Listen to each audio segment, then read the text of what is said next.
안녕하세요. 이의용입니다. 어떤 경제학자가 현재 이 코로나19 사태를 이렇게 표현을 합니다. 지구촌의 제3차 대전이다.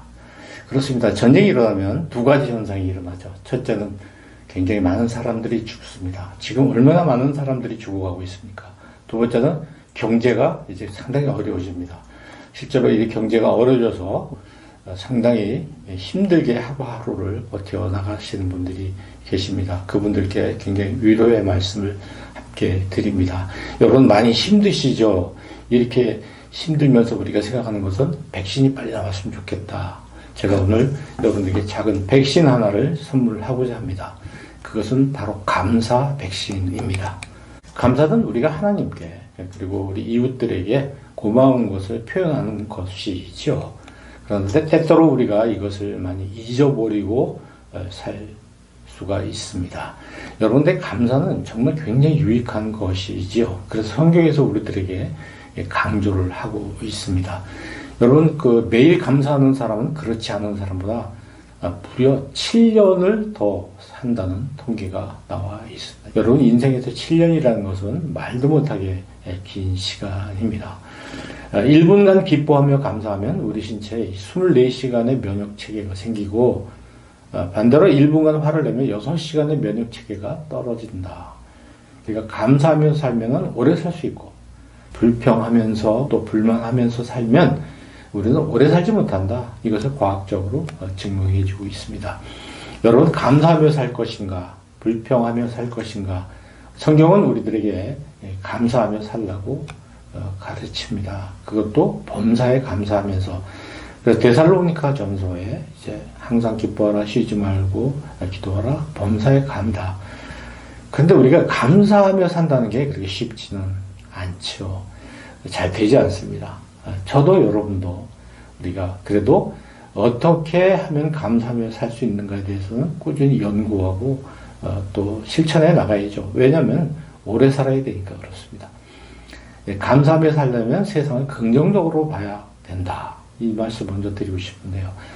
여기 그림에 보면 노 부부가 나귀를 타고 가고 있습니다. 그런데 이제 시비를 거는 사람들이 있죠. 어떻게 봅니까? 야, 이 어린 나귀를 두 사람이 타고 가다니 이건 동물학대다. 그래서 그 소리를 듣고 아내가 내렸습니다. 그랬더니 여자를 걷게 하냐?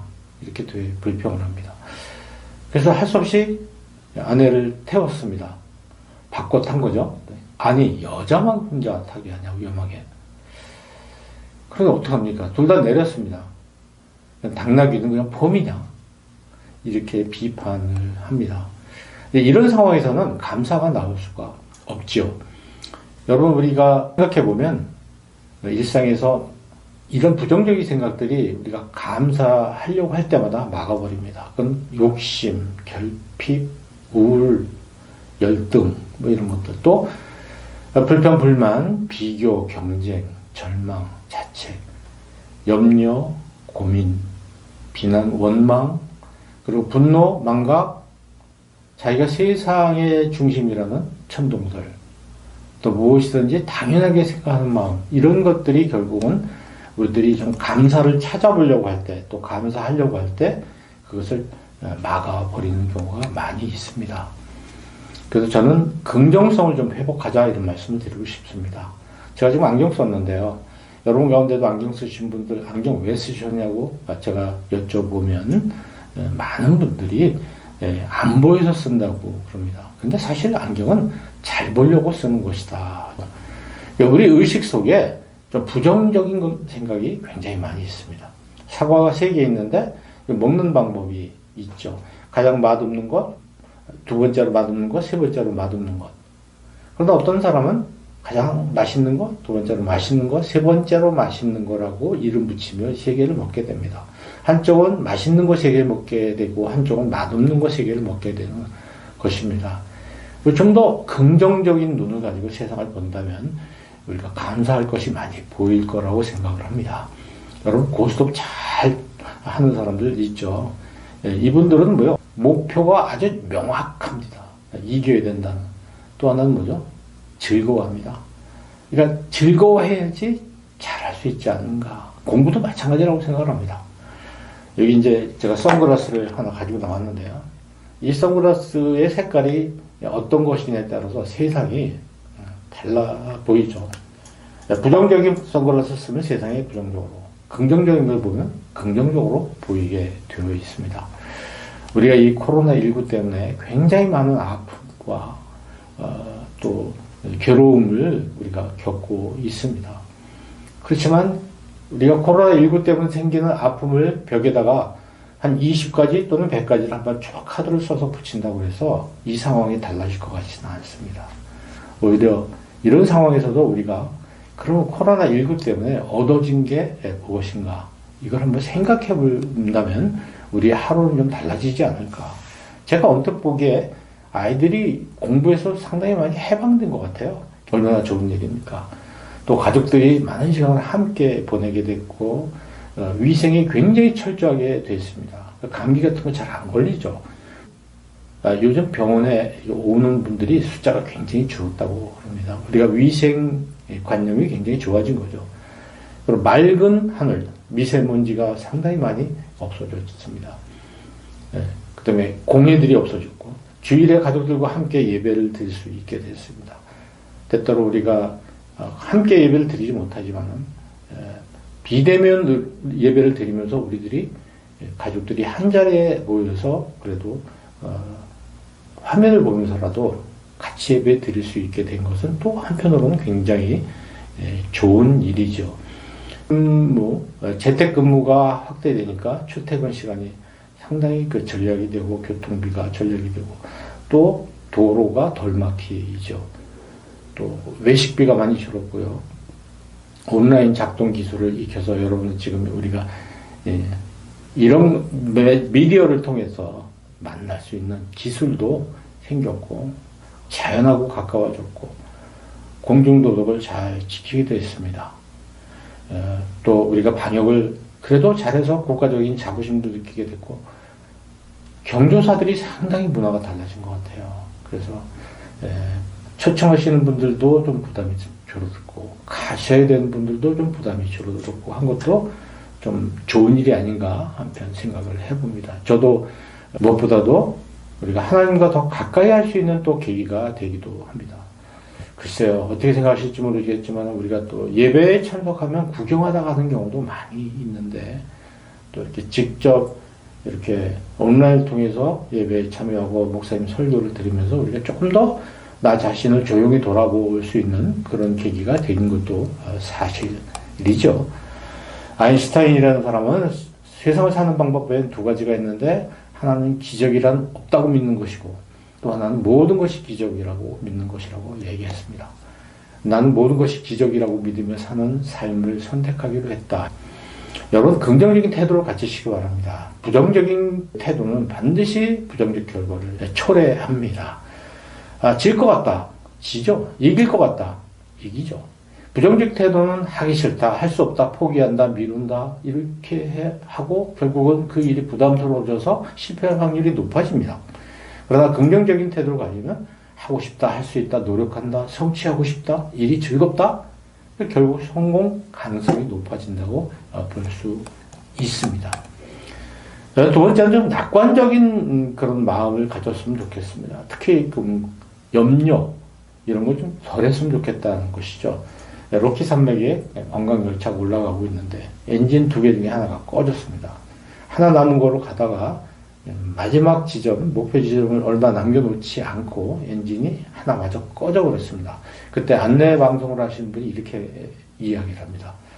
오늘 한 가지 나쁜 소식과 한 가지 좋은 소식이 있습니다. 여러분, 나쁜 소식은 우리 기차가 고장났다는 것입니다.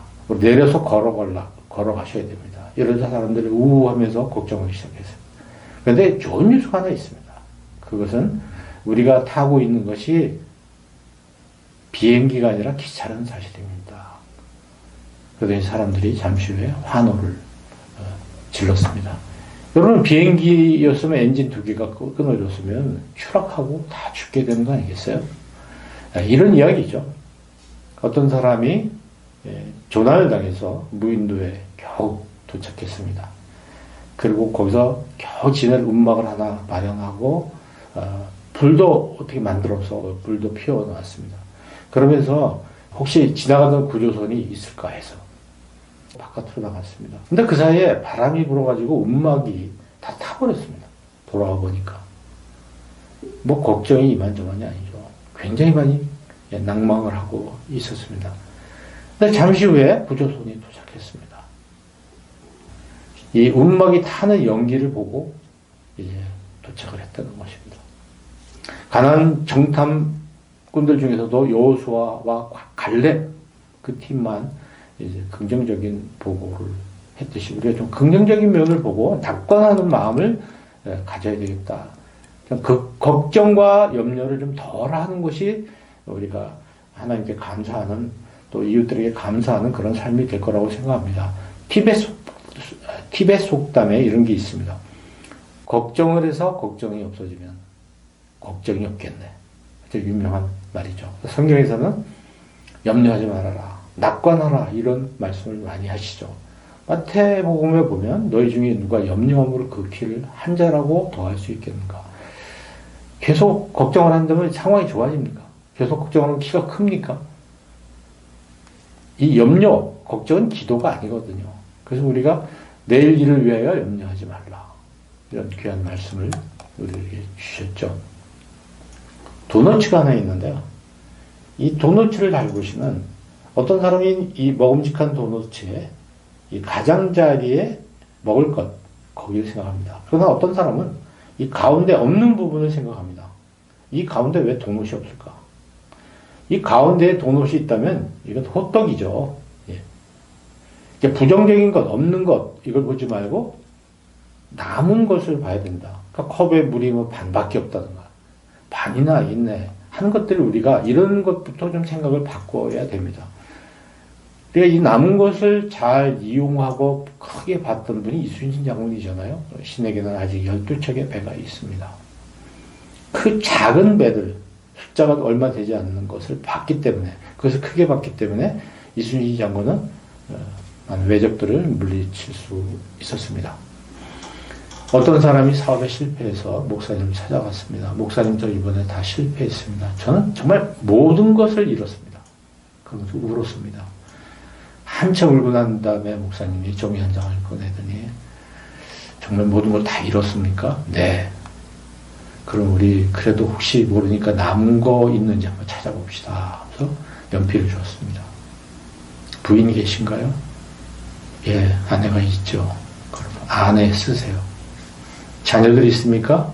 네, 3아이가 있습니다. 친구 있습니까? 친구 이름 한번 써보세요.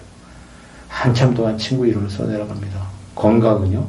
네, 좋은 편입니다. 한참 있다 그 남자가 목사님 앞에 다시 이런 말을 합니다.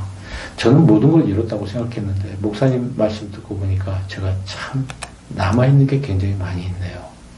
그러면서 다시 새롭게 인생을 출발했다는 이야기가 있습니다. 데일 카네기 이런 말 했어요. 나는 내가 신발 없음을 한탄했는데 거기서 발이 없는 사람을 만났다. 여러분 비교를 해도 우리가 이렇게 비교를 하면 좋겠어요. 내가 궁핍함으로 말하는 것이 아니니라 어떠한 형편에서든지 나는 자족하기를 배웠노니 사도 바울도 이런 말씀을 하셨어요. 세상 일은 마음 먹기 나름입니다. 그래서 플라톤은 행복의 5가지 조건을 얘기했는데 생활하기에 조금 부족한 듯한 재능, 사람들이 칭찬하기에 조금 떨어지는 용모, 자신이 자만하고 있는 곳에서 사람들이 절반밖에 알아주지 않는 명예, 겨루어서 한 사람한테 이기고 2사람한테 질 정도의 체력, 연설했을 때 청중의 절반 정도는 박수를 치지 않는 말솜씨, 굉장히 겸손하다고 그럴까요? 이런 그 행복의 조건을 이야기했습니다. 부족함을 행복의 조건으로 본 겁니다. 마음 먹기 생각하기 나름이 아닌가 저는 봅니다. 여러분 대만의 어느 동물원에 뱀이 있습니다. 그 뱀에게 매일 먹을 거리로 쥐를 한 마리씩 던져줍니다. 그럼 이제 뱀이 잡아먹죠. 근데 어느 날 한 뱀이 가만히 생각하니까 내가 이 잡혀먹을 수가 없다 생각이 든 겁니다. 그래서 뱀하고 혈투를 이제 벌였어요. 결국은 이 쥐가 뱀을 물어 죽였어요. 지금은 그 쥐가 그 우리에 있다는 그런 말이 있습니다. 어떤 전쟁에서 완전히 적군한테 아군이 포위가 됐습니다. 그러자 이 장군이 이렇게 말했답니다. 우리는 포위됐다. 근데 이제는 문제는 간단해졌다. 이제는 우리가 아무 방향으로나 이렇게 공격할 수 있게 됐다. 미국 해병대의 아주 유명한 장군이죠. 칠스티라는 그 장군이 한 유명한 말입니다. 여러분, 이 개구리 그림이 있습니다. 개구리가 이제 잡혀 먹었지만요. 여기 포기하면 삼켜지는 거예요. 그러나 멱살을 딱 잡습니다. 절대로 이 두루미는 이 개구리를 삼킬 수가 없는 것이죠. 포기하지 말아야 됩니다. 끝까지 우리가. 헬렌 켈러는 행복의 한쪽 문이 닫히면 다른 쪽 문이 열린다고 했습니다. 우리가 지금 굉장히 어렵지만은 희망을 가지고 우리가 파이팅 했으면 좋겠습니다. 그리고 우리에게 당연한 것을 좀 살펴봤으면 좋겠습니다. 아주 어려운 그 호떡 장사 한 분이, 아주머니가 아이를 들쳐업고 그 추운 겨울에 호떡을 팔고 있는데 어느 신사가 지나가다가 하나에 얼마냐고 물어봅니다. 하도 딱해서 1,000원이라고 했더니 1,000원을 놓고 갑니다. 호떡은 안 받아가고. 그래서 따라가서 호떡 가져가시라고 했더니 괜찮다고. 그게 굉장히 오래됐습니다. 매일매일 그렇게 했습니다. 한 1년이 지나서 그날도 어느 추운 날이었는데 그날도 1,000원을 놓고 갔습니다. 이때 이 아주머니가 아이를 들쳤고 그 추운데 막 따라가면서 손님 하고 부릅니다. 뭐라고 얘기했느냐 하면, 손님, 호떡값이 올랐습니다. 여러분, 어떤 배려가 계속되면 그걸 자기 권리로 착각을 하기 쉽죠. 그러니까 자기가 받을 것이 있다고 이제 생각을 하는 것이네. 처음에는 자기가 은혜를 입었다고 생각을 했는데, 우리가 들었던 이적의 노래, 당연한 것들, 그때는 알지 못했죠. 우리가 뭘 누리는지. 거리를 걷고 친구를 만나고 손을 잡고 껴안아 주던 것, 우리에게 너무나 당연한 것들, 이런 가사 내용입니다. 우리의 건강이라든지 날씨라든지 가족이라든지 우리의 나라라든지 공기라든지 물이라든지 이런 거 누구에게나 다 주어지고 있잖아요. 이걸 우리는 뭐 일반 은총이라고 이야기를 합니다. 그냥 누구에게나 다 주어지고 있는 것이 우리의 권리, 이렇게 생각하면 감사가 안 보이는 것 같아요. 당연하지 않다고 생각하는 순간에 그것이 감사거리로 바뀌는 것이죠. 새해 복 많이 받으세요. 그거는 새해 복 많이 누리세요. 이것이 좀 좋은 인사가 아닌가 생각합니다. 내가 뭘 받을 권리가 있는 게 아니라 내가 갚아야 되는 사람이라고 생각하는 순간에 감사함이 생기게 되어 있습니다. 여러분에게 또 저에게 주어져 있는 또 다른 사람에게 없는 나에게만 주어진 것을 우리는 특별 은총이라고 하는데, 그런 것도 좀 생각해 봐야 되겠죠. 우리 삶 속에 감춰져 있는 복을 찾아보는 것, 그것이 감사를 잘하는 하나의 그 비결이라고 저는 생각을 합니다. 그래서 찬송가에도 받은 복을 세워보아라. 여러분 지금 당장 고마운 거 한 100가지 정도는 찾아서 쓸 수 있어야 되지 않을까 생각합니다. 생각해보면 우리에게 그 주어져 있는 일반 은총과 특별 은총이 100가지만 되겠습니까? 더 많은 걸 찾아낼 수 있다면 우리가 하나님께 더 감사할 수 있지 않을까 이렇게 생각합니다. 여러분, 근데 이렇게 감사한 것을 기억을 하기가 쉽지 않습니다. 어제 여러분 감사했던 거 한번 생각해 보세요. 잘 생각나지 않죠? 우리가 감사를 잊어버리면 배은 망덕이다 말을 합니다. 그래서 기록을 해둬야 된다는 것이죠. 감사를 기록하고 기억해둬야 우리에게 백신이 될 수 있다고 생각합니다. 고마운 것을 자꾸 잊지 않고 생각해낼 수 있을 때, 또 찾아낼 수 있을 때, 더 많이 찾아낼 수 있을 때 우리는 이것이 우리들에게 백신이 될 수 있습니다. 이런 말을 만들어 볼 수 있죠. 항상 기록하라. 쉬지 말고 기록하라. 범사에 기록하라. 감사에 있으면 정말 좋습니다. 여러분. 감사하게 있으면 고마웠던 일들 생각할 수 있죠. 긍정적인 마인드가 생기죠. 감사하는 마음이 계속 생기죠. 굿뉴스를 찾게 되죠. 자신감이 생기죠. 표정이 달라지고 말투가 달라지죠. 사람들이 좋아 보이죠. 그러니까 주위 사람들하고 화목하게 되죠. 또 밤에 잠자리에서 아주 숙면을 할 수가 있죠. 감사거리가 더 많이 보이고 생기죠. 다른 사람한테 고마운 일을 만들어주고 싶죠. 기뻐하게 되죠. 감사하게 되죠. 또 기도하게 되죠. 그래서 오늘 하루가 달라지고 우리 인생이 달라질 수 있다. 이런 고백들을 우리가 많이 접할 수 있습니다. 여러분, 이 스마트폰에 여러분 감사일기 앱을 하나 당장 까시기 바랍니다. 제가 보니까 다 좋아요. 굉장히 감사일기는 거의 우리 기독교 계통에 있는 분들이 앱을 만들어서 올려놓은 것 같아요. 저는 그 중에서 매일 감사일기라는 걸 하나 사용하고 있는데 하나 추천하고 싶습니다. 그래서 오늘 고마웠던 일, 적어도 한 3개 이상을 매일 한번 적어 보십시오. 구체적으로 적으시면 더 좋죠. 그런데 어렵다면 한 줄짜리라도 계속 써보시면 어떨까 싶어요. 그래서 우리가 모임을 가질 때마다 서로 인사하실 때 감사일기 내용 중에서 몇 개를 서로 나누면서 시작하면 좀 더 우리가 감사할 수 있지 않을까 생각을 합니다. 감사가 백신입니다. 항상 기뻐하라. 쉬지 말고 기도하라. 범사에 감사하라. 이것이 그리스도 예수 안에서 너희를 향하신 하나님의 뜻이니라. 여러분이나 저나 우리 감사합시다. 감사가 백신입니다.